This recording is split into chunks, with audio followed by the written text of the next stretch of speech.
오늘 저는 여러분과 함께 에베소 5장 1절부터 있는 말씀을 가지고 은혜를 나누겠습니다. 우리 5장 1절 다 같이 소리내어 읽으십시다. 그러므로 사랑을 입은 자녀같이 너희는 하나님을 본받는 자가 되고. 사랑을 입은 자녀같이. 사랑을 입는다는 것 놀라운 일입니다. 무슨 우리가 자격이 있고 좋아서 우리가 사랑을 받는 것이 아니라 사랑하는 사람 마음 때문에 사랑하는 것입니다. 여러분 자녀를 사랑할 때 자녀가 사랑받을 만한 자격이 있기 때문에 사랑하는 것이 아니잖아요. 자녀가 몸이 병이 들어 열이 풀풀 나도 부모는 그 자녀를 끌어안고 사랑합니다. 병들었다고 내버리지 않잖아요. 자녀가 재생 불가능한 암에 걸려 쓰러진다고 해도 부모는 끝까지 그 자녀를 끌어안고 사랑하지 않아요. 자녀가 좋을 때만 사랑하는 것이 아니라 어려울 때 사랑하지 않아요. 못되게 굴어도 자녀를 사랑하고 또 잘해도 자녀를 사랑하는 것입니다. 사랑이라는 것은 위에서부터 쏟아부어주는 것이기 때문에 태양이 악한 자에게도 비치고 선한 자에게도 비치고 원수의 나라에도 비치고 우리나라에도 태양이 비치는 것처럼 사랑은 우리에게 쏟아져 내려온 것입니다. 그럼 우리는 사랑을 입은 자들인 것입니다. 하나님께서 우리를 사랑으로 입혀주셨지 우리가 무슨 사랑받을 만한 선한 행위를 했거나 착한 사람이 되어서 사랑받은 것은 아닙니다. 사랑은 하나님은 사랑이기 때문에 일방적으로 하나님이 사랑해 주셨는데 하나님의 사랑을 가장 잘 이해하려면 부모가 자식을 사랑하는 사랑이 바로 그것입니다. 사랑이는 헬라어에서는 여러 낱말로 표현이 되는데요. 제일 낮은 단계의 사랑이 에로스 사랑입니다. 에로스 사랑이란 이성간의 사랑을 말합니다. 이성간의 사랑도 뜨겁지요. 그러나 이성간의 사랑은 그 근본 바탕이 이기주의에 깔려 있습니다. 남녀의 사랑이라는 것은 이기주의가 굉장히 깊이 깔려 있습니다. 내가 사랑하는 이유는 저 사람이 내게 사랑을 베풀기 때문에 사랑을 합니다. 나의 사랑을 베풀지 아니하면 나는 사랑하지 않는다. 이성간의 사랑은 주고받는 사랑으로 굉장히 조건이 강한 사랑인 것입니다. 그렇기 때문에 부부간의 사랑이라는 것도 남남끼리 모여 이성적인 사랑이므로 큰 문제가 부딪히면 이기주의에 봉착해서 깨어집니다. 그래서 이혼도 하고 서로 원수가 되기도 하는 것입니다. 에로스 사랑, 이것은 굉장히 뜨거워서 그 정열로서 온 세계를 변화시킬 같은 심정이지만은 그러나 결국에는 그 밑바탕에는 상당히 이기주의적인 동기가 깔려있기 때문에 세월이 지나가면 굉장히 조건부 사랑이 되는 것입니다. 그것이 에로스 사랑입니다. 그 다음 사랑이라는 헬라어 낱말은 필레오 사랑입니다. 필레오란 친구의 사랑인 것입니다. 친구의 사랑은 상당히 조건이 좀 덜한 사랑 같습니다. 친구 따라 강남 간다는 말이 있지 않아요? 그러나 친구의 사랑도 아주 순수하고 좋은 친구가 있어서 서로 조금도 부담이 안 될 때 친구의 사랑이 있지만은 친구가 내게 부담이 되면은 사랑이 식어집니다. 여러분, 자꾸 부담이 된 친구 있잖아요. 오기만 오면 야, 돈 좀 빌려달라, 전세감 빌려달라, 학자금 빌려달라, 여행비 빌려달라. 자꾸 부담이 되면은 나중에 필레오 친구 사랑은 사라져버린 것입니다. 친구 사랑이라는 것은 서로 부담이 안 될 때, 서로 주고받는 것이 공평하고 부담이 안 될 때 필레오 사랑이 계속되지, 부담이 되면 친구의 사랑이 안 돼요. 나는 굉장히 친한 친구가 한 사람이 있었는데 고등학교 때 친구였습니다. 고등학교 때 저는 굉장히 생활이 가난하고 어려운데 그 친구는 어머니가 식당을 경영하고 있었어요. 한국식 식당을 경영하고 있었어. 그 친구 따라가면 가끔 가다가 국밥을 얻어 먹습니다. 그래서 국밥 친구였죠. 실제 그 친구가 나에게 그렇게 이상에 맞는 친구는 아니었는데 국밥 얻어 먹는 바람에 그거하고 친해져야 가끔 가다가 국밥을 얻어 먹었어. 그랬는데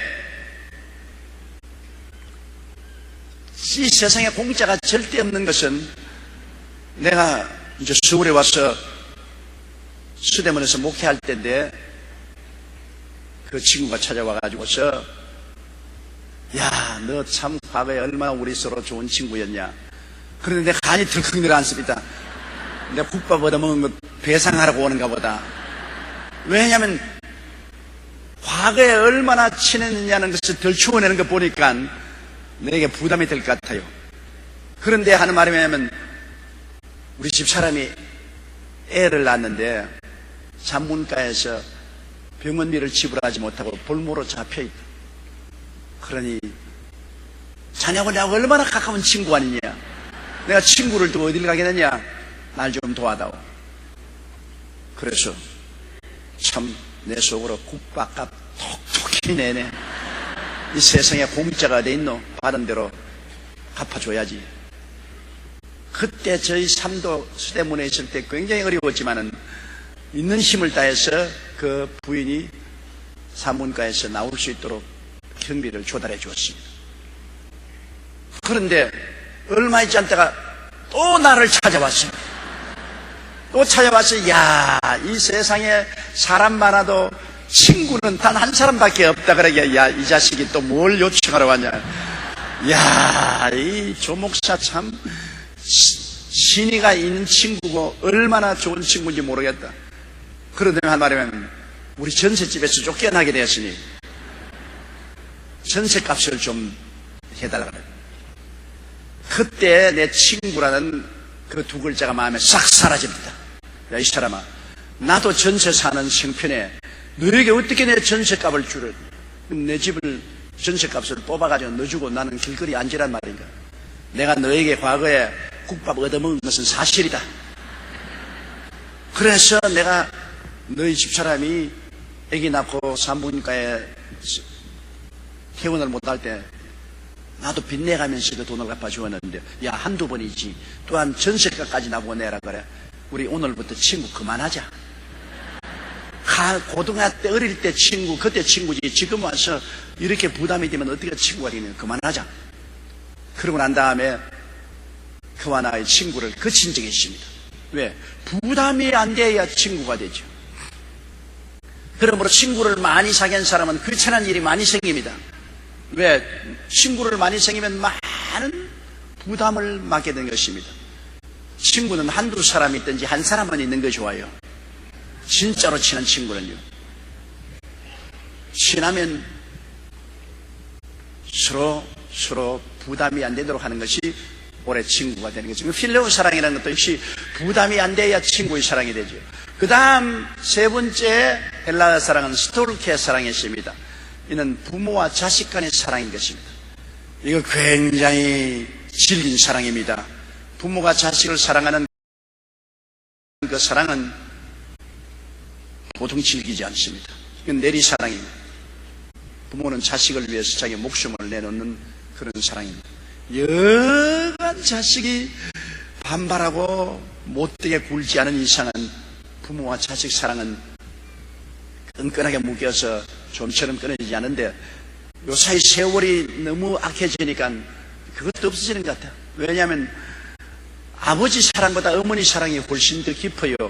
아버지는 배 안 아프고 낳았기 때문에 그냥 자기 혈연적인 그 의식 때문에 사랑하지만 엄마야 10달 동안 뱃속에 담고 다니고 얼마나 배가 아파서 낳은 자식이기 때문에 희생을 치를 만큼 사랑은 더 깊지 않습니다. 그런데도 요사이 어머니가 자식 버리는 건 뭐 개 버리듯이 버리거든요.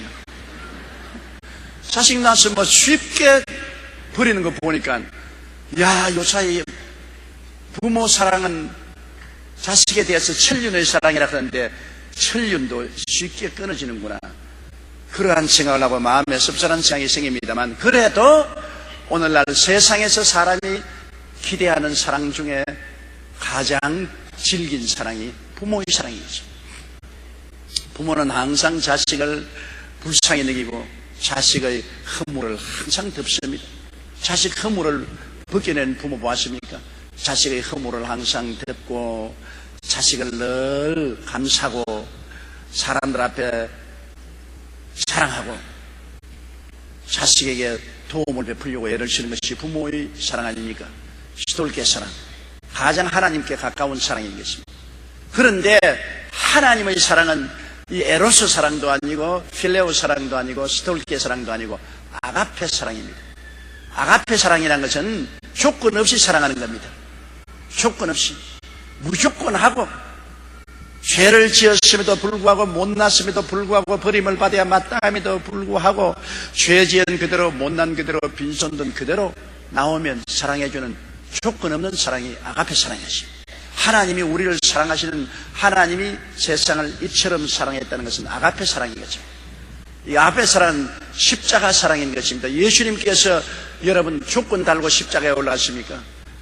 주님을 저주하고 욕하고 십자가에 못 박는 그 사람 위해서도 주님은 십자가에 매달려 몸짓고 피 흘리면서 축복을 해준 것입니다.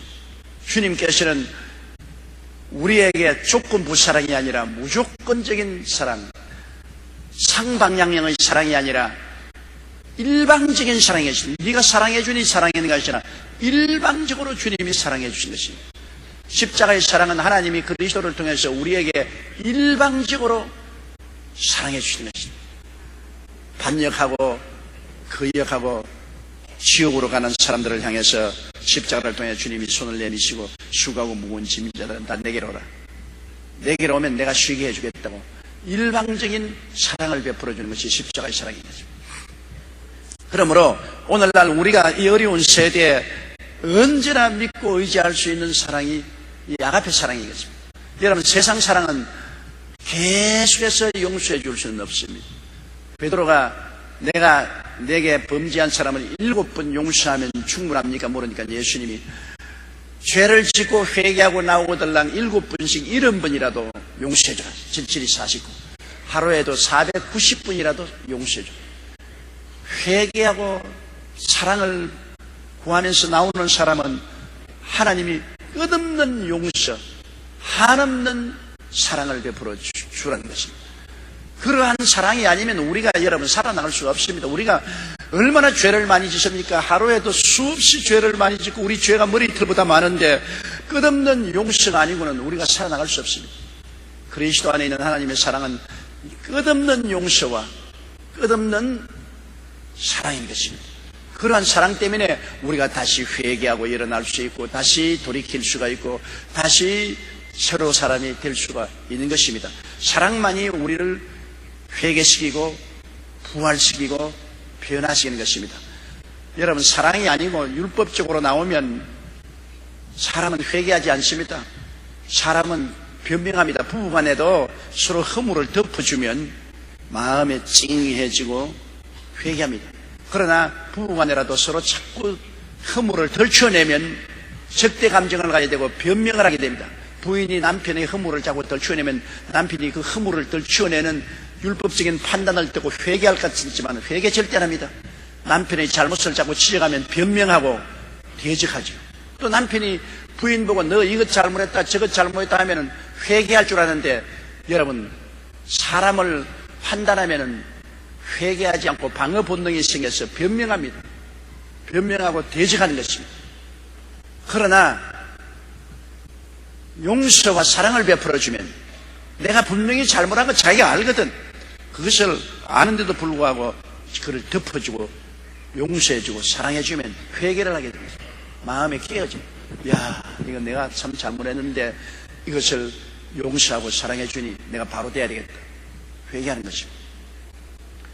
이스라엘 백성이 애굽에서 나온 이후 시내산에서 십계명을 받고 난 다음에 여러분 이스라엘 백성 중에 계명을 지킨 사람이 있습니까? 율법은 심판한 것이니 나중에 시편에 말하기를 의인은 없나니 하나도 없다 그랬습니다. 모든 사람이 죄를 범하였음에 하나님의 영광에 이르지 못합니다. 하나님의 율법 앞에 의로운 육체가 하나도 없었습니다.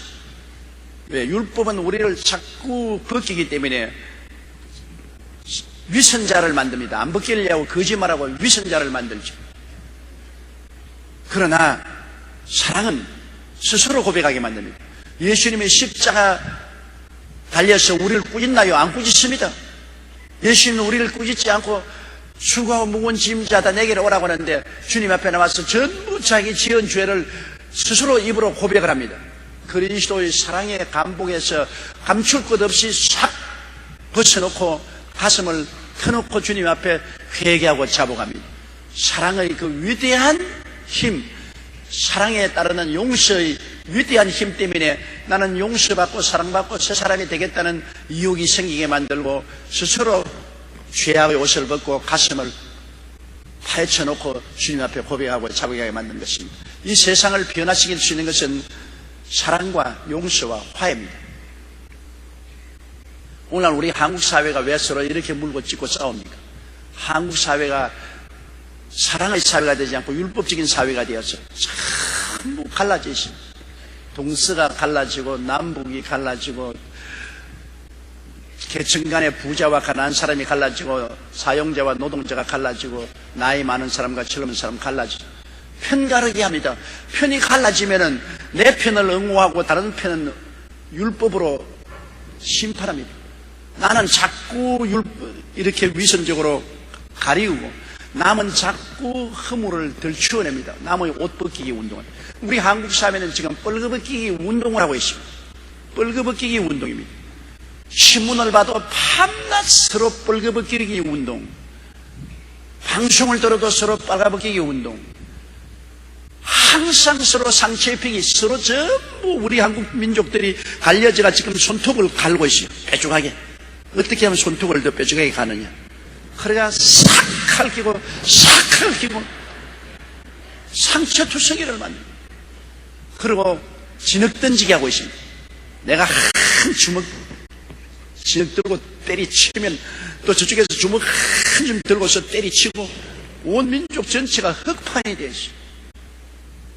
그리고 짓빨리 어찌한지 서로 짓밟아서 다시 일어나지 못하겠네. 여러분 현재 한국 사회가 그거 아닙니까? 서로 편을 갈라놓고 서로 율법적으로 벗기기 운동을 하면은 망합니다. 서로 물고 찢으면 서로 망해요. 이 세상에 허물 없는 사람 아무도 없어요. 여러분 가운데 허물 없다고 생각하는 사람 손 한번 들어보세요. 내 솔직히 말해서 상 줄게. 허물 없는 사람 누가 있어요? 틀어서 먼지 안 나는 사람 한 사람도 없어요. 그걸 자꾸 때려다니면서 너 먼지 털어라 그러면 그 사람 나중에 말하면 너 먼지도 털어라, 너도 털어라, 우리 다 털자. 둘이가 다 털니까 온 방 안에 먼지가 꽉 들어쳐가지고서 숨을 쉴 수가 없어요. 우리 한국 사회에 지금 절실히 필요한 것은 십자가를 바라보고 서로 용서하고 화해하는 것입니다.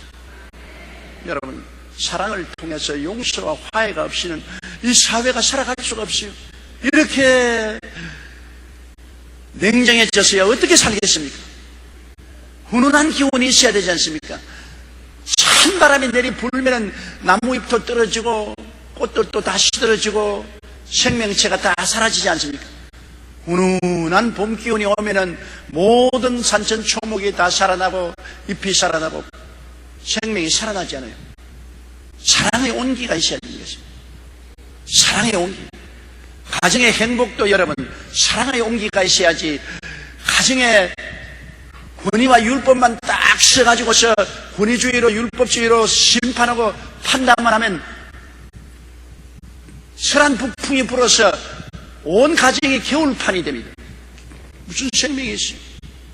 그러나 훈훈한 봄바람 불어야 돼. 가정에 사랑으로 봄바람이 불면 다 못나도 이해하고 동정하고 인내하고 사랑하고 용서하고 용납하면 가정이 훈훈해지지요. 그런 훈훈한 훈기가 돌면 여러분, 사람들은 모두 다 생기를 얻고 삶의 용기를 가지고 희망차게 살아갈 수 있는 것입니다. 이러므로 사랑을 입은 자처럼 우리가 하나님께 너무나 큰 사랑을 입었잖아요. 예수 그리스도를 통해서. 그러니까 그러므로 사랑을 입은 자녀같이 너희가는 하나님을 본받는 자들. 하나님을 어떻게 본받습니까? 하나님은 우리를 사랑한 것처럼 우리도 이웃을 사랑하는 것입니다. 하나님을 본받는 제일 첫째가 내가 하나님께 사랑받은 것처럼 내 이웃을 사랑하라. 그게 하나님 본받는 것이면 하나님은 사랑인데, 하나님 믿는 사람이라 하면서도 막 몽둥이 들고 눈을 푹 뜨고 댕기면 하나님 본받는 자가 아니죠.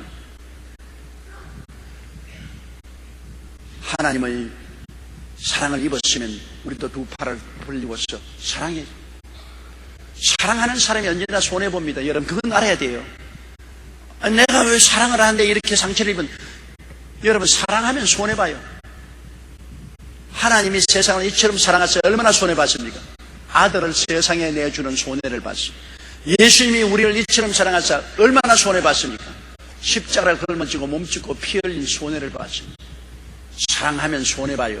사랑 안 하면 손해 안 봐요. 율법적으로 있으면 비평이나 평론이나 하고 나는 손해 안 봐요. 테레사 수녀가 매 젊은 나이를 가지고서 저 칼가타에 가서 가장 비천한 사람들, 가장 불쌍한 사람들과 함께 무일푼으로 평생을 그들에게 봉사하면서 살았습니다. 고생이 말이 아닙니다. 먹고 입고 자고 사는 것이 말이 아닙니다. 굉장히 고생했어요. 왜? 사랑 안 했으면 동굴아파에 있는 자기 나라에서 편안하게 시집가서 아들 딸 낳고 살았을 것입니다. 사랑 때문에 고생했거든. 알버트 슈바이처 박사가 무엇 때문에 잠비아의 저 장글 속에 들어가서 그런 고생을 했습니까? 그는 이학 박사요, 문학 박사요, 음악 박사요. 그리고 좋은 가정에 태어나서 훌륭한 삶을 살 수 있었는데, 인류를 사랑하는 마음에 아프리카의 그 나병 환자들의 비참한 상황을 듣고 그들을 사랑해야 겠다고 생각해서 그 구라파의 아름답고 문명된 생활을 버리고 장글 속에 들어갔습니다. 평생을 장거리에서 고통을 하면서 살았습니다. 왜? 사랑 때문에. 엄마가 왜 자식을 위해서 고생합니까? 나는 늘 우리 어머니 생각하면 무엇이 기억이 나냐. 옛날에는 여러분 오늘같이 이렇게 큰 집이 아니기 때문에 한 방에서 다 살았지 않습니까? 아버지 제일 좋은 자리에 누우시고, 그 다음에 옆발에 어머니 누우시고, 그 다음에 어린 동생 눕고, 그 다음엔 쫙 숨은 대로 넣어요. 참, 한 놈이 몸부림치면 모두 다 입을 다 벗겨가 버린 거지. 그런데 내가 보면 늘 밤에 어린 동생이 깨서 울면은 잠이 다 깨잖아요. 이놈이 밤에 자다가 오줌을 사가지고서 겨울철에 그냥 방바닥에다가 그냥 오줌을 축축하게 사놓으면 내가 가만히 보니까요, 어머님께서 꼭 어머니 주무시던 마른 자리에 그 놈을 옮겨놓고 그 오줌이 축축해진 그 자리에 어머니가 누워요. 그리고 또 어머니 품에 안 껴있다가 오줌 올라가 어머니 온몸에 오줌이 다 묻어가지고서 속살까지 오줌이 다 배이면 어린아이는 푹신푹신한데 눕혀놓고 어머니는 어린아이 삿발을 몸속에 집어넣어가지고서 그걸 깔고 주무시더라고. 그게 내 인상적으로 남습니다. 왜? 고생을 사사거든. 우리가 생일날 우리가 스스로 생일 잔치하는 것, 나는 그 무슨 얘기야? 생일날은 어머니 위한 잔치를 해야 돼. 마실 때 괴로움 다 잊으시고 기르실 때 밤낮으로 애쓰던 마음, 진 자리 마른 자리 가라뉘시며 손발이 다 닳도록 고생하셨네. 여러분, 고생은 어머니가 했는데 왜 자식들이 생일날 좋다고 야단이야? 생일날, 자기 생일날 어머니 모시다 놓고 날라서 기르시는데 얼마나 고생했습니까? 오늘을 어머니 축하날로 보냅니다. 이렇게 하는 것이 바르다고 생각해요. 뭐 생일을 지금 뭐 잘났다고, 내가 생일을 태어났어. 어머니의 사랑이라는 것은 사소한 사랑입니다. 사랑하기 때문에 고생하는 거예요. 그것도 뭐 어린아이 때문에 고생하는 게 아니라 한평생을 고생을 합니다. 마음고생. 시집장가 보내놓고 오케이 이젠 다 털었다, 그렇게 되듭니까? 시집 보내놓고도 저거 혹시 시집에서 고생하고 고통당하지 않냐, 늘 마음고생하고. 장가보내서 보내놓고 난 다음 며느리에게 쥐어 안 박히느냐, 늘 고생하고 마음고생하고. 이건 마음고생이 끝이 없어요. 그래서 옛날에 무자식이 상팔자라는 말이 있습니다. 자식이 없으면 고생 안 하지만 자식이 있으면 눈 감을 때까지 고생합니다. 그 왜? 사랑은 사랑하는 자가 고통을 당하지 사랑받는 자가 고통당하지 않습니다. 그러므로 주님께서 하나님께 사랑을 입은 자처럼 너희도 본받으라는 것은 하나님이 사랑 때문에 고생합니다. 아들 보내시고 또 하나님의 아들은 십자가에 몸지고 피 흘리시고, 지금도 하나님이 사랑 때문에 하나님은 마음에 고생이 많으십니다. 여러분 한 사람 한 사람 뭐 잘하고 못하고가 무슨 큰 관계가 있어 보입니까? 그러나 하나님은 하나님의 자식이기 때문에 여러분 때문에 마음고생이 얼마나 심합니까? 뭐 우리 여의도 순복음교회 교인만 하더라도 하나님 마음고생이 많겠는데 세계 60억 가운데 하나님의 이름을 부르는 사람 20억의 자식들이 있으니 그 자식들 때문에 마음고생하시고, 안 믿고 지옥으로 갈 그 수많은 사람들을 주님께서 보고 마음고생하십니다.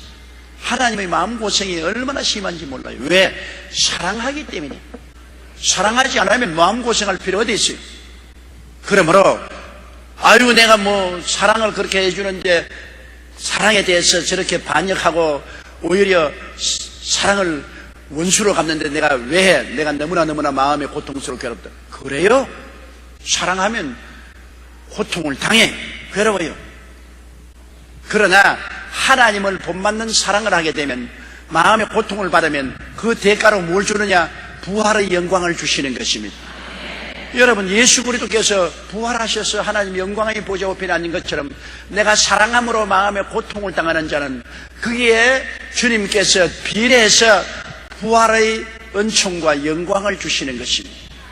큰 부활의 은총과 영광을 주시는 것입니다. 그러므로 사랑을 입은 자녀같이, 우리가 사랑을 입은 자녀 아닙니까?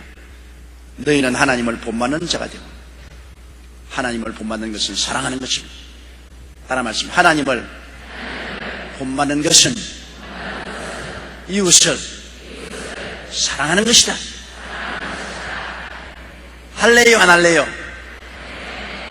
꼭 해보세요. 하나님을 가장 기쁘시게 하는 것이 하나님을 본받는 자가 아닙니까? 하나님을 본받는 일은 사랑으로서 본받을 때 하나님은 너무나 기뻐하시고, 하나님을 본받는 자를 하나님께서는 기도할 때 응답해 주시는 것입니다.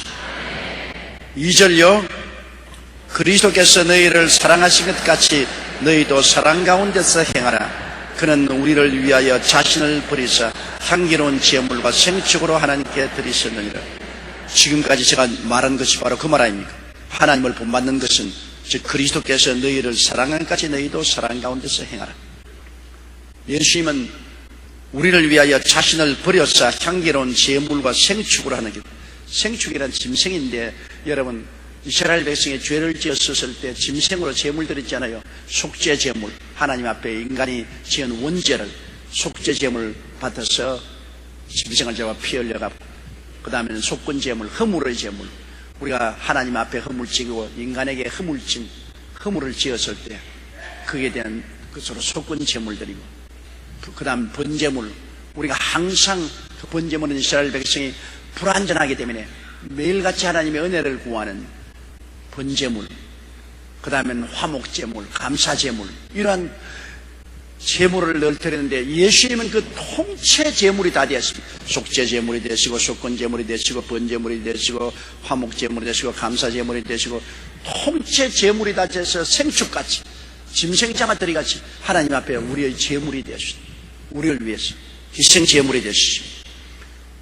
그러므로 주님께서 이와 같이 자신을 버리사 우리를 위해서 향기로운 제물 생축같이 하나님께 드린 것은 바로 사랑 때문에 그렇다 그 말인 것입니다. 사랑 때문에 그렇다. 그러므로 그리스도의 신앙이라는 것은 첫째도 사랑이요, 둘째도 사랑이요, 셋째도 사랑인 것입니다. 사랑이 제일입니다. 믿음, 소망, 사랑 이 세 가지는 항상 있을 것인데 그 중에 사랑이 제일이라. 그러나 사랑은 제일이지만은 사랑은 가장 고통스러운 것입니다. 왜? 이 세상 사람들은 배만하니까요. 배신하니까. 사랑을 받은 사람이 배신할 때 가슴이 아프죠. 그 옛말에 절대로 거짓말했습니다. 물에 빠진 놈 건져놓으니까 보따리 차야 내라 한다고. 사랑을 베풀어 놓고 난 다음에 오히려 부담이 된 것입니다. 나는 어떤 분의 한증을 들었는데 자기의 자식을 죽인 사람을 법에 호소해가지고서 용서를 받고 양자로 삼았습니다. 그런데 양자로 들어와서 이 양자가 얼마나 애를 먹었는지 나에게 신앙상담을 하더라고요.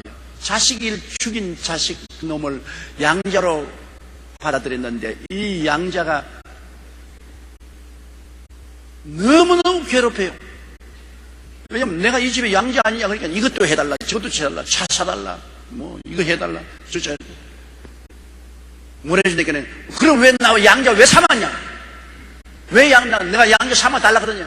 왜 삼았냐?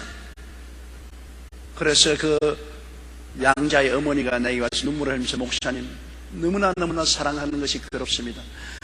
내가 생각하기에는 우리 자식을 죽인 그 놈을 양자로 택해서 사랑해 주면 감지덕지할 줄 알았는데 오히려 우리 자식보다 더 횡패를 하고 고통을 주니 이것을 어떻게 합니까? 나는 거기에서 절실히 깨달았어. 사랑은 고통스러운 것이다. 사랑하려고 하니까 얼마나 고통스럽습니까? 사랑을 했는데 배신을 하고 사랑을 했는데 사랑의 보답이 오히려 복수로 나오고 사랑한 사람에게 욕을 얻어먹고 대항을 당하고 할 때 그 마음에 피를 흘립니다. 고통스럽지. 그러나 사랑은 안 하면 고통 안 당하는데 하면 고통당합니다. 그러나 사랑은 여러분과 내가 아버지 하나님과 아들 예수 그리스도와 성령님의 성품에 참여하는 것이 되는 것입니다. 하나님의 성품에 참여 안 되고 장차 하늘에 올라가서 가장 많은 상급을 받을 사람이 뭐냐? 사랑을 얼마나 했느냐가 상급을 받습니다. 사랑은 바로 하나님이시기 때문에 사랑을 하는 사람은 하나님의 성품을 실천한 사람입니다. 그 사랑을 많이 할수록 그 사람은 더 많은 하나님의 성품에 참여하게 되고 하나님을 닮아가는 것입니다. 그렇기 때문에 천국에 올라갈 때 가장 큰 상급을 받을 사람은 사랑을 많이 한 사람이었습니다. 나는 정의롭게 살았다, 나는 깨끗하게 살았다, 나는 손 탁탁 들고 세상을 등지고 살았다. 그것도 훌륭한 일이지요. 그러나 사랑에는 어김도 없습니다. 사랑하고는 견줄 수가 없습니다. 사랑이 가장 위대한 힘이 되는 것입니다. 셋째로요, 음행과 온갖 더러운 것과 탐욕은 너희 중에서 그 이름이라도 부르지 말라. 이는 성도의 마땅한 바니라.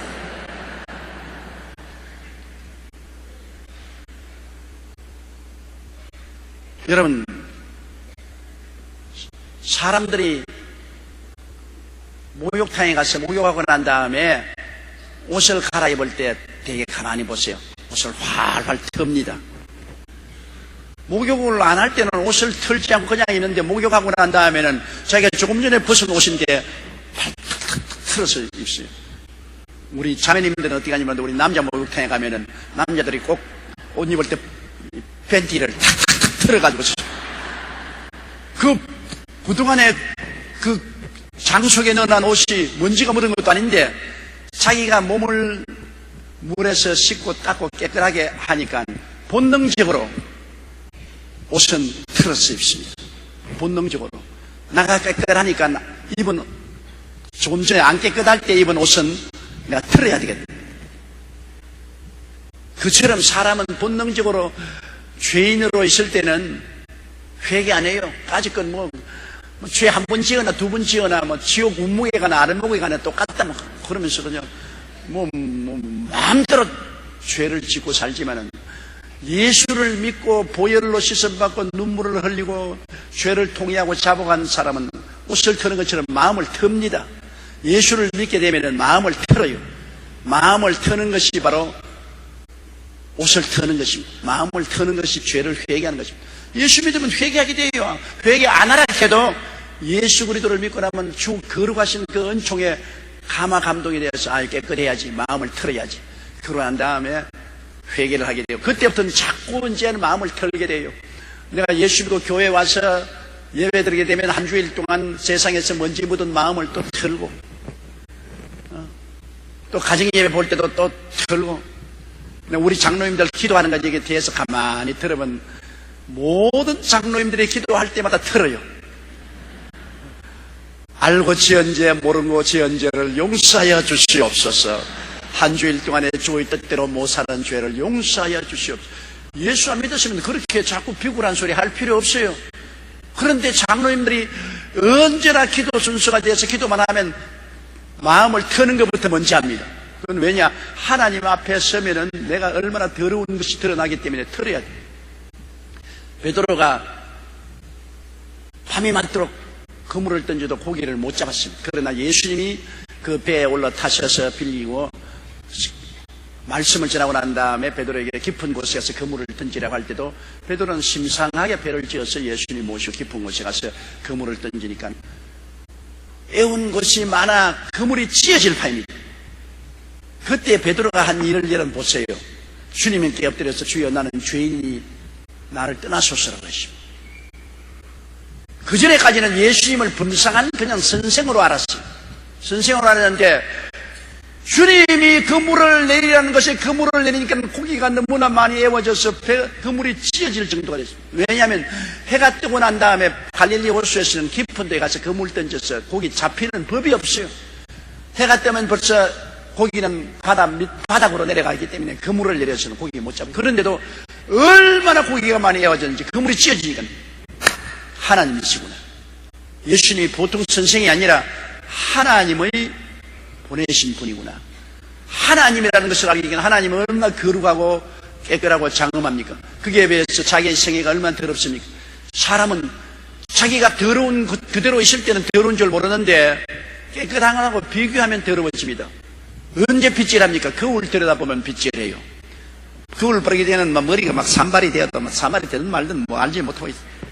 그런데 거울을 보니까 막 머리가 번거지같이 되어 있으면 아이고 큰일 났대. 비슷하죠. 저는 보통 때 화장 안 해요. 보통 때 화장할 필요 있어요.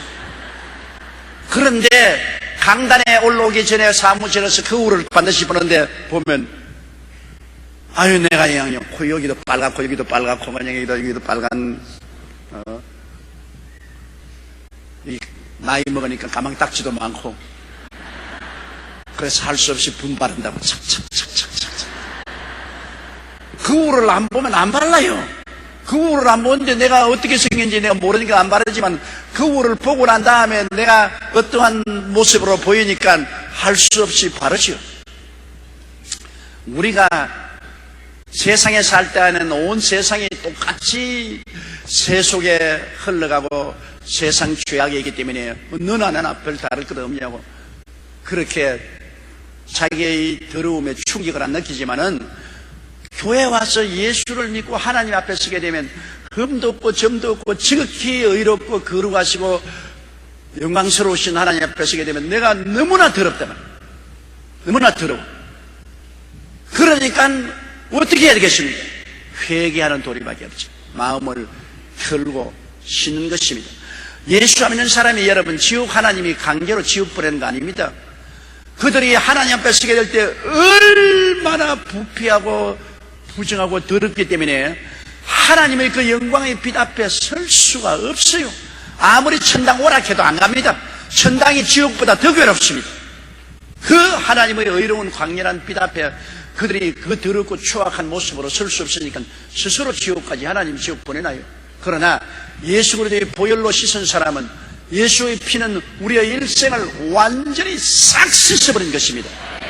그냥 보통 탄광에서 그냥 온데 숯구멍이 다 먹고 온게 탄가루가 다 묻어 눈만 반짝반짝하고 새카만 사람이 되었어도 샤워해서 비누로 싹 씻고서 싹 몸 갈아입고 나오면 그때가 언제였냐? 그 사람은 기억도 없이 완전히 새 사람으로 나오는 것처럼 우리는 예수의 보혈로 말미암아 완전히 의롭고 영광스러운 사람으로 되는 것입니다.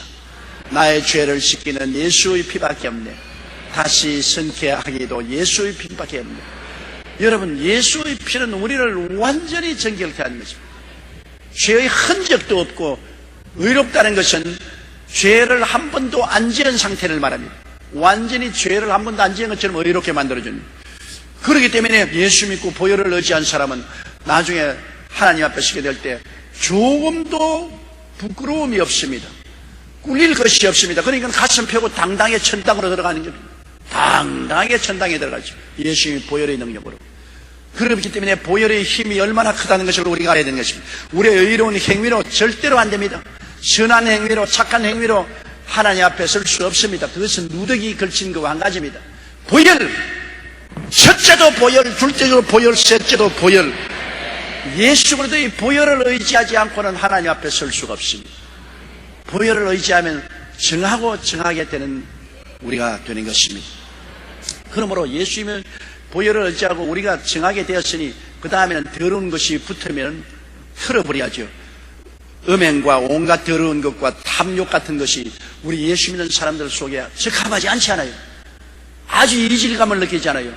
깨끗한 옷을 입었는데 여러분 밥 먹다가 김치국물 떨어뜨리면 김치국물이 얼룩지고 하면 그대로 가지고서 그러던 것은 없습니다. 깨끗한 옷을 입은 사람 밥 먹다가 김치국물 떨어지고 된장국 떨어지면은 반드시 밥 먹고 난 다음에 화장실에 가서 물로서 씻어요. 비누로 씻어요. 그 다른 사람 말이 아니라 내 말입니다. 젊었을 때는 뭘 안 흘렸는데 내가 옛날에 젊을 때 노인들하고 밥 먹으면 뭐 자꾸 넥타이에 흘리고 이게 흘리게 아이고 주책이다 주책이야. 왜 자꾸 흘리냐 그러는데 아니 나이를 먹으니까 왜 흐르는지 모르겠어. 안 흘리려고 애를 많이 쓰는데도 먹다 보면 넥타이에 그냥 국물이 떨어지고 그냥 옷에 떨어지기 때문에 밥 먹고 난 다음에 옷이 깨끗한데 떨어지니까 어떻게 합니까? 할 수 없이 화장실에 가서 물로서 씻고 비누로서 빨고 그래가지고서 나오거든. 깨끗하니까 흠점이 드러나는 것이죠. 그러나 아주 작업복 입고 그냥 일할 때 그냥 먹다가 뭐 김치국물 떨어지고 국물 뭐 간장대간 떨어져도 그 개의 안 씁니다. 왜? 이미 작업복 입고 온갖 진흙과 더러운 것이 다 묻었는데 뭐 그 한 방울 떨어진들 무슨 큰 차이가 있습니까? 우리가 예수 믿었기 때문에 회개하는 것입니다. 예수 안 믿었으면 아까지건 뭐 예수 안 믿은 사람은 음행하거나 더러운 것과 탐욕 뭐 다 있는 것인데요. 이 세상이 다 음란하고 온 세상이 다 더럽고 온 세상이 다 욕심투성인데 까짓거면 내가 그 속에 사는데 뭐 특별히 회개할 건 뭐가 있어요? 그냥 될 대로 사는 거지. 그러나 예수를 믿고 보혈로 씻고 나니까 아이 하얀 나이 보혈로 씻은 내 양심과 내 삶 속에 음란의 더러운 잉크물이 쏟아지고 혹은 더러운 것과 탐욕이 김치국물같이 쏟아지니까 아차이 큰일 났다. 이거 어떻게 하냐? 이 하나님 앞에서 이 옷을 입고 어떻게 쓰겠느냐? 그러므로 화장실에 가서 씻어야 되는데 그 화장실에 가서 씻는 것이 회개지요. 회개하고 자복하여서 씻어야 돼. 그래서 마음이 깨끗해져야 하나님께 기도도 하고 찬송도 나오고 예배도 드릴 수 있고 할 수 있지. 마음이 그렇게 흠집이 생기면 기도도 찬송도 안 나오고 하나님 앞에 얼굴을 들 수 없거든요. 그렇기 때문에 우리가 용서받고 의롭게 되었기 때문에 그러한 사람에게는 음행과 이 세상에서 다 사람들이 행하는 음행과 온갖 더러운 것, 뭐 신문, 잡지, 옛날에는 그 더러운 것 마음대로 보았지 않습니까? 요사이는 신문에도 더러운 것 나오는 것, 잡지도 뭐 누드 사진이 온갖 음란 패슬 나오는 것 우리가 못 읽지 않아요.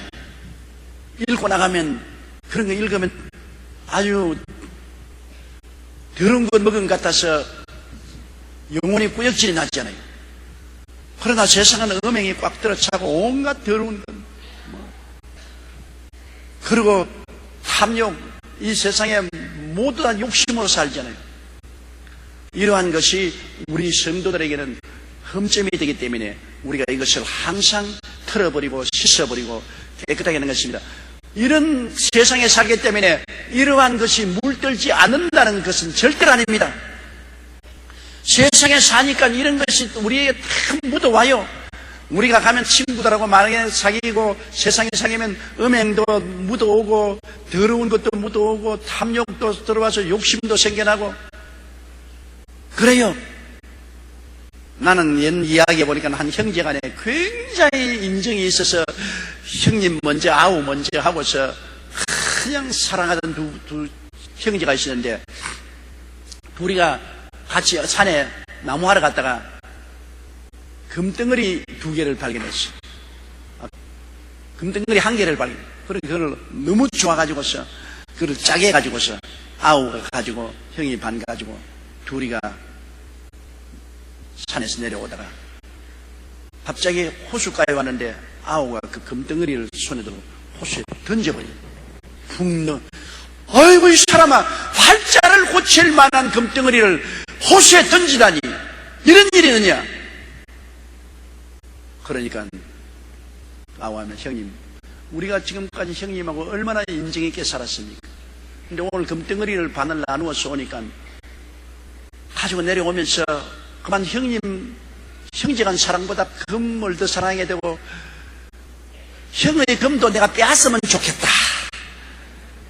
그리고 어떤 생각이 나냐면 아무도 없는데 막 죽여버리고 금을 빼앗을까? 이런 살인하는 생각까지 생깁니다. 내가 금이 없을 때는 형님을 존경하고 사랑하고 참으로 좋아했는데 금을 손에 들자마자 욕심이 들어오니까 형 사랑하는 마음이 없어지고 시기와 질투가 지고 형 가진 금까지 빼앗기 위해서 살인할 생각까지 생기니까 내가 이 금 필요 없습니다. 그래서 금을 던져버리는 형이 참 너 말이 맞다. 나도 똑같은 생각이 마음에 올라오랬더라. 형도 금을 호수에 던져버리고 둘이가 인정이 있게 살 수 있었던 것입니다. 그러므로 여러분, 세상은 욕심이 꽉 뜯어요. 아무리 서로 인정이 좋다고 해도 욕심 이해 관계가 들어오면 서로 미워하게 되어요. 또 내 이야기 하나 할까? 세 사람의 친구가, 이것도 금 이야기입니다. 세 사람의 친구가 가다가 금을 발견해서 이 세 사람이 이 금덩어리를 가지고서 자, 우리 금덩어리를 팔면은 우리가 다 잘 살게 될 것이니까 우리 인정 있게 이 금덩어리를 팔아서 꼭 세 등분으로 나누자. 그래 둘이가 세 사람이 금을 가져가다가 이 금을 발견했으니 얼마나 좋으냐. 그러니까 우리 한 턱 먹자. 그러고 한 사람 보고 너 술집에 가서 좋은 술 잔뜩 사오느라 여기에서 금덩어리 넣고 우리 한번 즐겁게 먹어보자. 그래서 한 사람이 술 사러 가는 동안에 두 사람에게 이게 세 사람 나누면 너무 작으니까 저놈 오면 우리가 죽여버리자. 우리 두 사람끼리 나누자. 두 사람이 약속이네. 이 술 사러 간 사람이 가는 시간에 저놈 두 놈들 죽여버리면은 금덩어리 내 혼자 차지할 것이다. 그래서 그 술에다가 독약을 탔어요. 독약을 탔어요. 그래 술을 가져오니까 술 주전자를 받자마자 두 사람이 달려들어가지고서 술 사온 이놈을 죽여버렸어요. 죽었죠. 그런다 잘 되었다. 이놈을 죽여버렸지. 인연 금덩어리 우리 둘이서 나누겠다고 축하자고 술을 마시고 둘이가 다 깨끗 하고 죽어버렸어요.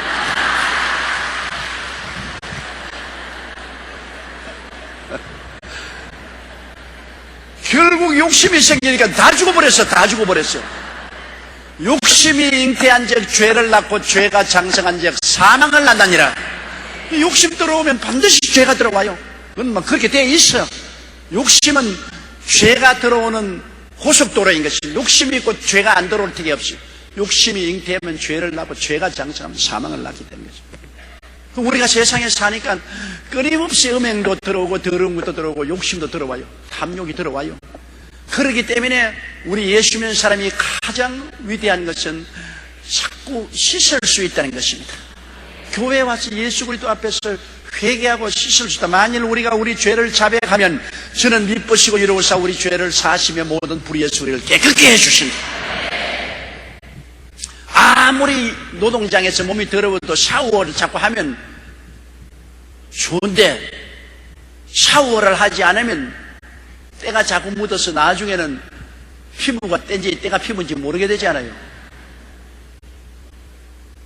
목욕을 자주 하면 때가 아무리 묻고 더러움이 묻어도 늘 청결하게 살 수 있습니다만 목욕을 안 하는 사람은 아예 완전히 때투성이가 됩니다. 우리는 영적인 목욕을 늘 할 수 있으니 감사한 일인 것입니다. 그러므로 우리는 항상 음행을 회개하고 더러운 것을 회개하고 탐욕을 회개해서 언제나 마음이 희고 맑고 빛나고 깨끗하게 만들어야 되겠습니다. 4절요. 누추함과 어리석은 말이나 희롱의 말이 마땅치 아니하니 돌이켜 감사하는 말을 하라. 자, 여기에 대해서는 이제 또 말에 대해서 말하고 있는 것입니다. 우리가 세상에 말 안 하고 살 수는 없잖아요. 우리가 농화자가 아닌 이상은 다 말하죠. 농화자라도 수화로서 말하죠. 늘 말하는 거죠. 인간이 동물보다 다른 것은 우리가 말할 수 있다는 것입니다. 서로 의사소통하는 것입니다. 참 희한해요. 우리가 공기를 울리면서 발음을 하는 것이 내 마음의 사상을 저 사람에게 전달하고 또 저 사람의 사상이 내게 전달하고 말이라는 것이 얼마나 좋습니까? 그런데 이 말을 통해서 내가 입에서 말을 해가지고서 저 다른 사람 마음속에 사랑과 희락과 화평과 이런 것을 갖다 줄 수도 있고 내 입에서 말을 내가지고서 저 사람 마음에 시기와 분노와 질투와 미움을 가져올 수도 있습니다. 우리의 입술의 말이 여러분 굉장히 중요합니다. 예수님께서 말하기를 먹는 음식은 죄가 없다. 왜? 다 먹고 난 다음에 화장실에 가서 밖으로 나가버리니까. 중요한 것은 속에서 나오는 것이다. 속에서 미움, 분노, 시기, 질투, 음란, 방탕, 더러운 이런 말들이 나와서 자기를 더럽히고 다른 사람을 더럽힌다. 말은 잘하면 다른 사람을 살릴 수 있는데 잘못하면 다른 사람을 죽일 수 있어요. 다른 사람을 깨끗하게 할 수도 있고 다른 사람을 더럽게 만들 수도 있어요. 다른 사람을 지혜롭게 만들 수도 있고 다른 사람을 바보로 만들 수 있어요. 말이 굉장히 중요하죠. 그 말 속의 내용이 굉장히 중요한 것입니다. 그러므로 주님께서 여기 말씀한 것은 누추한 말 하지 마라. 더러운 말 있잖아요. 음란하고 방탕하고 더러운 말. 그 더러운 말 중에 최고의 더러운 말이 욕입니다. 나는 텔레비에 보니까 욕자랑하는 거 봤는데요. 경상도 사람하고 전라도 사람이 나와서 서로 욕을 하는데 와, 우리 한국말에 그런 욕이 있는 줄은 제가 꿈에도 몰랐습니다. 정말 그 욕이 멋시기하고 거시기해요. 그냥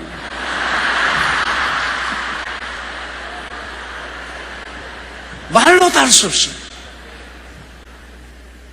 이 누추한 말은 욕이 그 누추한 말이 아닙니까? 아주 욕이 그냥 도저히 우리가 감당할 수 없는 누추한 말입니다. 근데 예수 믿기 전에는 그 욕이 그렇게 누추하게 안 들려요.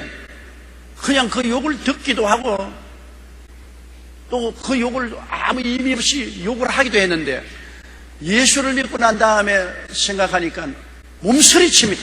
그 누추한 말이. 어떻게 저런 말을 하고 살았느냐. 그러니까 우리가 예수 믿는 사람이 입에서 누추한 말, 욕을 하지 말아야 돼. 더러운 말, 욕하지 말아야 돼. 나는 예수를 믿고 난 다음에 동창회에 안 가거든요. 우리 초등학교 동창회나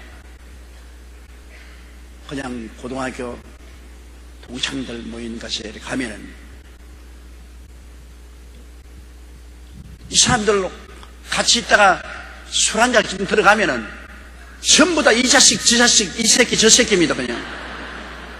옛날엔 그 말을 내가 보통으로 두고 보통으로 말했는데, 내가 예수를 믿고 하나님 백성이 되고 난 다음엔 도저히 내가 들을 수가 없어요.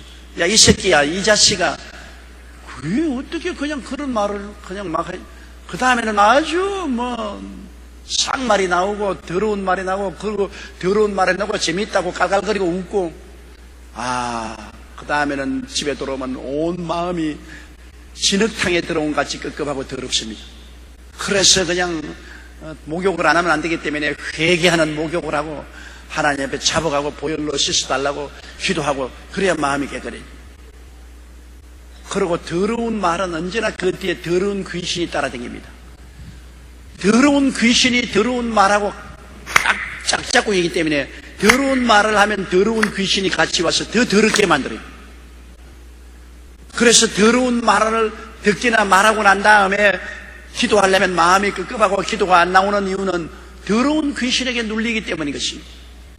이러므로 우리 예수 믿는 사람들이 누추한 말 하지 말아야 되고, 그 다음 어리석은 말 하지 말아요. 어리석은 말하는 것은 여러분 얼토당토하는 말을 하는 일부러 그렇게 말하는 사람이 참 많습니다. 어리석은 말. 왜냐하면 번연히 안 될 것을 얼토당토한 말을 하는 것입니다. 참된 말을 하는 사람도 있어요. 어리석은 말 같지만은. 왜냐하면 저는 우리 어머님께서 내 동생들, 우리는 9 형제가 낳았는데, 어머님께서 내 밑에 동생을 잉태하셨을 때 내 그 기억이 납니다. 밤에 어머니 한겨울 추울 때 요사이면 괜찮은데, 아이고 복숭아 먹고 싶어, 아이고 복숭아 먹고 싶어. 그래서 어머니가 나를 보고, 야 용기야, 왜요? 복숭아 좀 보여오너라. 세상에 겨울에 추운데 시골에서 어디 가서 복숭아를 보여옵니까? 그래서 내가 어머니 보고, 이 형 바보가 아닌가? 우리 어머니가 왜 저렇게 바보가 되었나?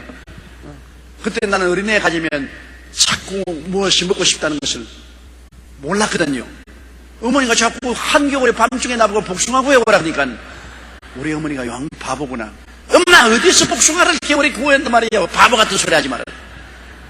그런데 잊어버리면 그게 바보 같은 것이 아니고 참된 말이다.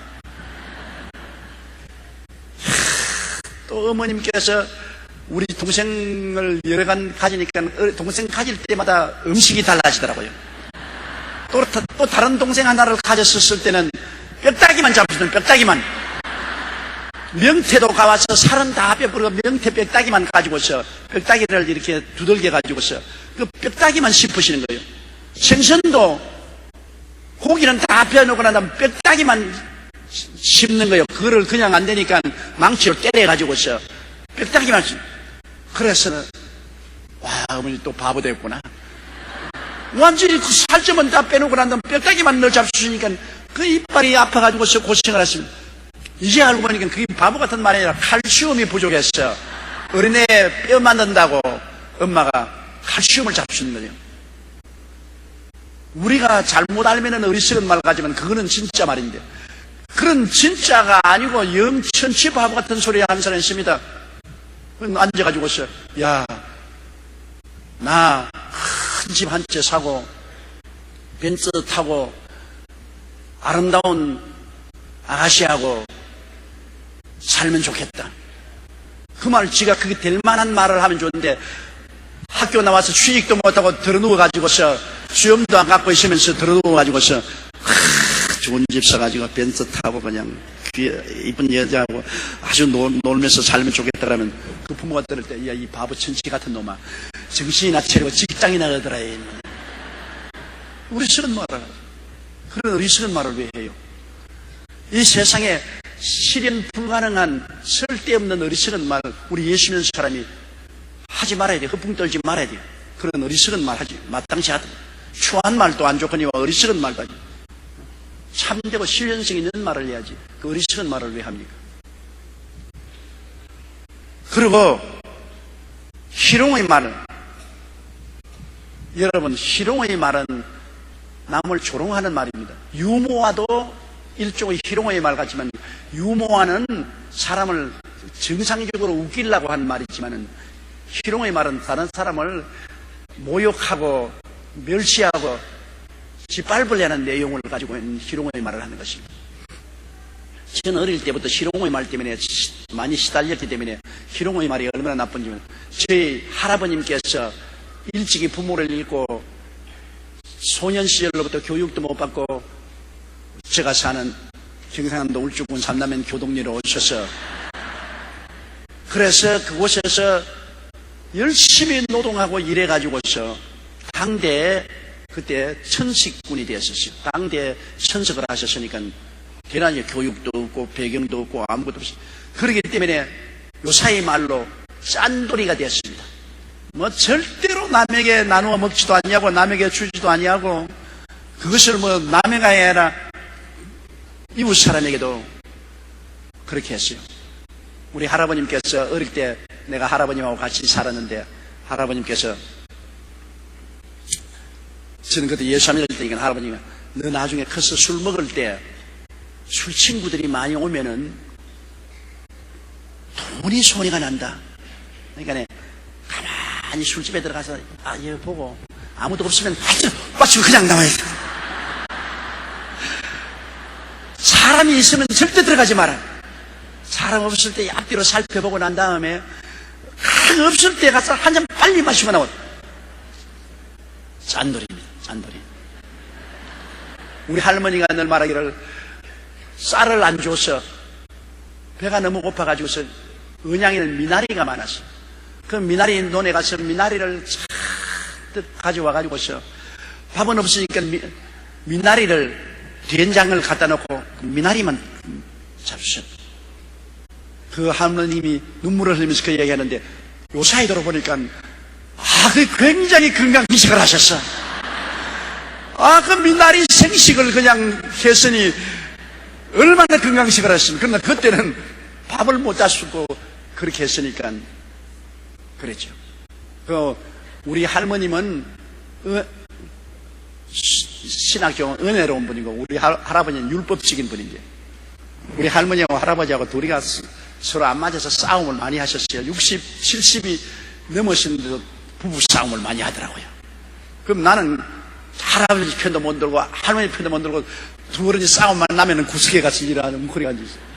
그런데 내가 하나 배운 거 있어요. 싸울 때 보통 때 싸우는 것이 아니고, 보통 때는 서로 안 만나니까 밥을 잡수실 때 할아버지 할머니 겸상을 하고 잡수시는데, 밥을 잡수시다가 여러 가지 말을 하고 싸움을 하면 반드시 싸움을 하기 전에 싸움이 일어나면 할아버지가 밥상을 싹 들고 곁에 탁 갖다 놓고 그 다음에 싸우는 거야, 그냥. 그래서 내가 나중에 할아버지 싸울 때 왜 밥상을 먼저 치워놓고 있으니까, 야, 이 바보야. 싸우다가 밥상을 뒤엎으면 음식에 손해가 나고 그릇이 깨어지고 그러면 그 돈이 얼마나 드느냐. 바보 같은 놈들이 싸운다고 그냥 밥상 뒤엎어버리고 그냥 손으로 갖다가 농장을 깨놓고 난 다음 나중에 이제 분 풀리면 그 도로 살려면 돈이 얼마나 드냐. 싸울 때는 반드시 깨어질 것 다 치워놓고 싸우라. 그 다음에는 또 할아버지 보니까, 할아버지가 자리에 몽치미, 옛날에 나무로 만든 이 벽에 있지 않습니까? 그 몽치미를 있는데 또 부드러운 솜 맞는 벽에가 있어요. 근데 내가 할아버지가 늘 몽치미만 가지고 주무시는데 솜을 넣은 벽에는 와주는, 할머니하고 싸울 때 그 솜난 벽에를 가지고 때리더라고요. 절대로 주먹을 안 써요. 할머니가 싸우면 할머니가 이렇게 하면 막 솜 넣은 벽에 가지고, 그래서 그 할아버지 왜 솜 들은 벽에를 가지고 할머니 때립니까? 그러니까, 야, 이마 주먹을 때리면 병원에 가서 치료하려면 돈 든다, 이마. 절대 이놈아 돈 들 일 하지 마라, 이마. 안 싸울 수는 없지만은, 그런 싸우더라도 주먹을 때리면은 나중에 아무래도 치료를 하려면 약값이 들어가지 않느냐. 그러나 솜 벽에를 때리면 아무리 때려도 안 아프다. 상실하니. 철저히 우리 할아버지께서는 돈 드는 것 하지 마라.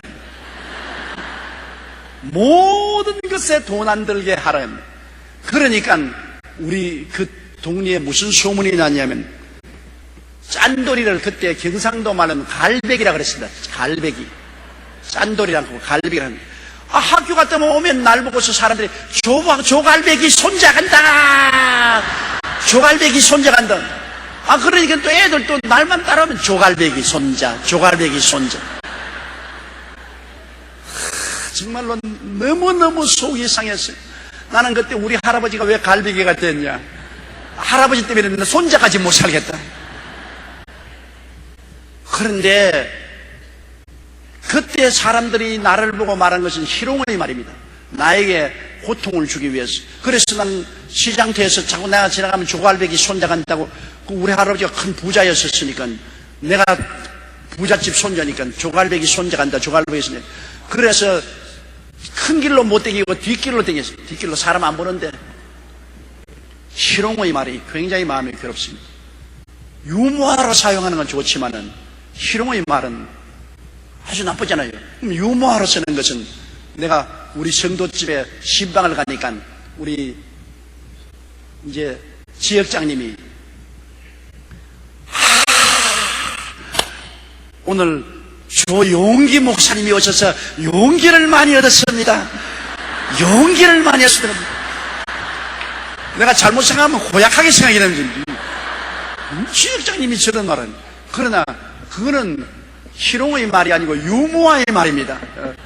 내가 오니까 그날 굉장히 낙심하고 어려운 일이 있었는데 제가 가서 예배를 받으니까 저 용기 목사님이 오셔서 용기를 얻었다고. 용기를 얻었다고. 몇 번이나 그럼 그게 기억에 남아서 아직 사라지지 않아요. 그건 유머스러운 말입니다. 나도 유머하러 듣고 허허 웃고 말았지. 맞았어요. 내가 가는 것마다 용기를 뿌리고 다닙니다. 내가 그래. 유머스러운. 유머하는 여러분 좋습니다. 이 영국 사람들이 유머를 제일 많이 말을 해요. 왜 그러냐? 늘 안개가 끼고 비가 오니까 우울하잖아요. 늘 안개 끼고 비가 오는 것에 우울하니까 사람들이 웃어야 삽니다. 웃는다는 것이 굉장히 심신의 건강을 가져오니까 자꾸 웃기려고 하기 때문에 유머를 영국 사람이 많이 써요. 그러나 우리 한국 사람들은 유머를 쓸 줄 몰라요. 성격이 급하고 그냥 희롱의 말은 잘해도 유머는 잘 못 써요. 유머를 잘 쓰면은 웃을 일이 많아요. 가족들 간에도 유머로 이렇게 말을 하면 서로 웃고 좋은 것입니다. 웃는 것이 굉장히 건강에 좋아요. 웃으면 엔돌핀이 나오고 엔돌핀이 나오면 고통을 잊어버리고 마음의 즐거움으로 차고 건강해져요. 웃는 집에 복이 온다. 그렇게 말하고 있지 않습니까? 그래서 유머는 좋지만 희롱의 말은 나쁩니다. 희롱은 사람들을 괴롭히고 무시하는 그런 말을 합니다.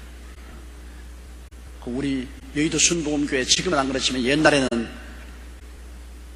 사람들이 예수 믿는 사람들이 희롱의 말을 제보고 많이 해서 순복음 순국수도 있고 순두부도 있다더니만 순복음에서 왔구나.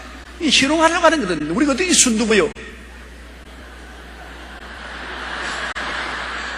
그런데 순복음이라고 해서 희롱해서 내가 그거 참 마음에 듣기가 싫었는데 요사이는 그런 말 한 사람이 없어요. 우리가 순복음을 전하니까 다 우리와 같이 따라 살려고 본을 보는 그런 상황 속에 들어가게 된 것입니다.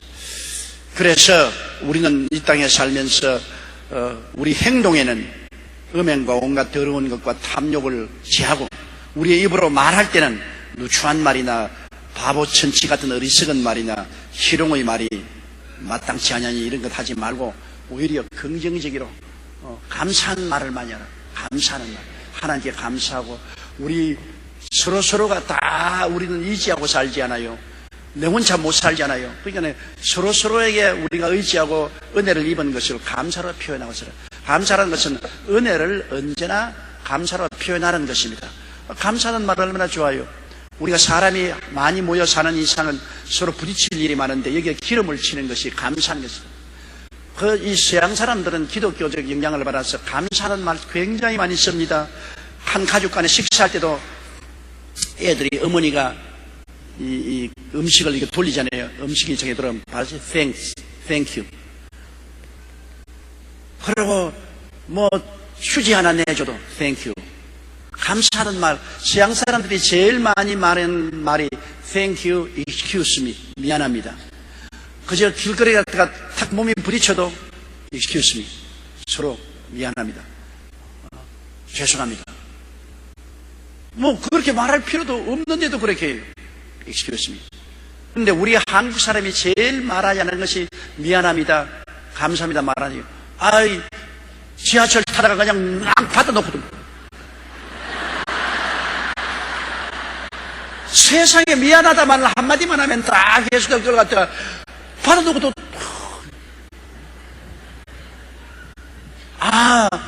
나머지 장사터에서 물건 파는데 온갖 것 쥐어보고 난 다음에도 그냥 탁 던지거든.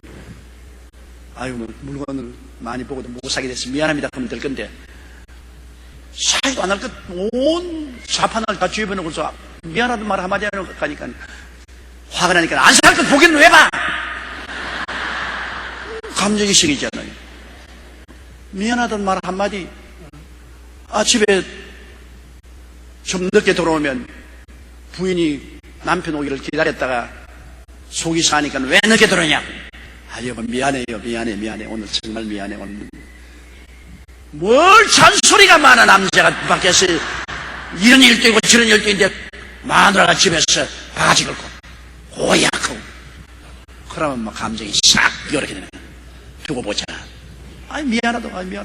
미안하다 그럼 좋지 않아요? 조그만 일에도 내가 미안해. 내가 잘못했어. 내가 미안해. 그 말하는 게 그렇게 우리 동양 사람이나 한국 사람이 힘듭니다. 그리고 조그만 일에도 감사합니다. Thank you. 우리 한국 사람들은 감사할 줄 몰라요. 뭐 약간 좋은 일을 해줘도 가만히 있어. 감사하다면 자기에게 큰 손해가 돌아오는 것도 아닌데도 불구하고 가만히. 더구나 같이 할수록 감사를 많이 돼요. 부부간에 서로 같이 사는데 마땅히 할 일 있는데 뭘 감사해? 그렇지 않아요. 감사는 기름을 치는 거요. 아침에 일어나서 부인이 아침밥을 해주는 것 얼마나 고마워요. 여보 오늘 아침밥 잘해서 고마워. 365일 365번 해도 괜찮아요. 감사해요. 부인이 젓가락 이렇게 숟가락 하면 땡큐 고마워요. 어린아이가 나와서 아빠 신발 여기 닦아놔서 땡큐 고마워요. 뭐 조그만한 일이라도 조금만이라도 잘해준 것은 고맙다고 말을 하면 그것이 서로 간에 기름을 치고 좋은 관계를 맺는 것이면 감사하는 말 얼마나 좋아요. 그런데 감사하는 말을 왜 안 해요? 내가 죽도록 설교를 했는데도 교인들이 날 만나가지고 아무 말도 안 하고 지나갑니다. 세상에. 오늘 설교 들어서 참 은혜 받았어요. 감사해요. 그 말 한마디 하면 안 돼?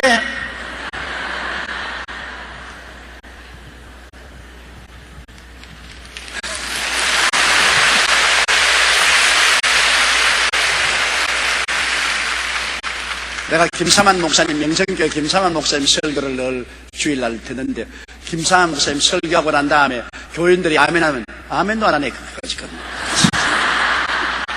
그 말을 존경하는 거 내가 봅니다.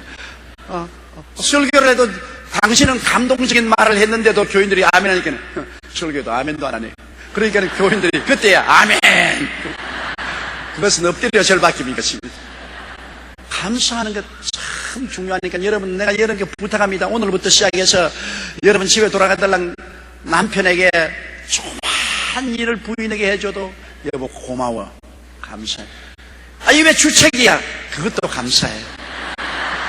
남편은 아내에게 대해서 끊임없이 감사를 해요. 뭐 조그만 걸 해줘도 감사해. 이게 삶의 기름을 치는 것입니다. 감사로 제사를 드리는 자가 나를 영화롭게 하는데, 하나님도 감사하면 영화로움을 느낍니다. 기분이 좋다. 영화롭다는 말은 쉬운 말로 말하면 감사로 제사를 드리는 자가 나를 기분 좋게 한다는 거랍니다. 그래 하는 사람이 하나님 구원을 능력을 보이겠다. 하나님도 감사하면 기분 좋다 그랬는데, 하나님 형상을 따르면 우리가 감사할 때 기분 안 좋을 테기 누가 있어요? 감사하면 기분 좋아요. 그러므로 여러분 꼭 잊지 말고 손 위의 사람도 감사하고 어린 자식들도 뭘 도와주면 감사하다는 말 꼭 하고 입 밖으로 내세요. 그 말을 내고 그 다음에 excuse me, 미안합니다. 미안합니다 말을 여러분 이거 참 일본 민족이 굉장히 많이 사용하는 사람이 하는 것이 스미마셍 고멘구다사이. 스미마셍. 뭐어도 스미마셍입니다. 내가 그 참 백화점에 가서 물건을 사러 갔는데 그 물건이 없어요. 없으니까 그 사람이 길 건너 저쪽 백화점 상점에 가면 이 물건이 있는데 자기 하는 말이 내가 그거 잘 모르겠다 그러니까 내가 그거 모시다 드리죠. 자기 점포에 물건을 안 샀는데도 불구하고 나를 데리고 길 건너편에서 다른 백화점 그 물건이니까 데려가면서도 계속해서 스미마셍. 지가 미안할 건 뭐가 있어. 내가 미안하지. 그런데 나를 데리고 가면서도 길 건너가면서 아이고 길을 건너가게 되어서 미안합니다. 사람 복잡하니까 복잡한 애 데리고 가서 미안합니다. 그리고 난 다음 날 다 소개해주고 난 다음 미안합니다 하고 떠나가더라고요. 내가 하도 미안해서 필요 없는 물건을 그 집에 돌아가서 사주었다고요. 미안하다는 말은 일본 사람은 입에 달려서 스미마셍. 꼭 스미마셍. 모든. 근데 우리 한국 사람들은 절대로 미안하다는 말을 안 하려고 결심을 하고 분명히 자기가 잘 못했음에도 불구하고 얼굴을 철판같이 깔고서 그냥 미안하다면 무슨 자존심이 그렇게 상합니까? 뭘 잃어버릴 게 뭐가 있습니까? 그 말 한마디로 말미암아 천장빚을 갚을 수 있는데 싸울 수 있는 것도 안 싸울 수 있고 서로 화목할 수 있는데 미안하다는 말을 구회 못해요. 그러므로 우리가 가장 많이 사용해야 될 말이 감사합니다, 미안합니다 이 두 말인 것입니다. 따라 말씀하시죠. 감사합니다, 미안합니다. 오늘 제가 설교를 너무 길게 해서 미안합니다.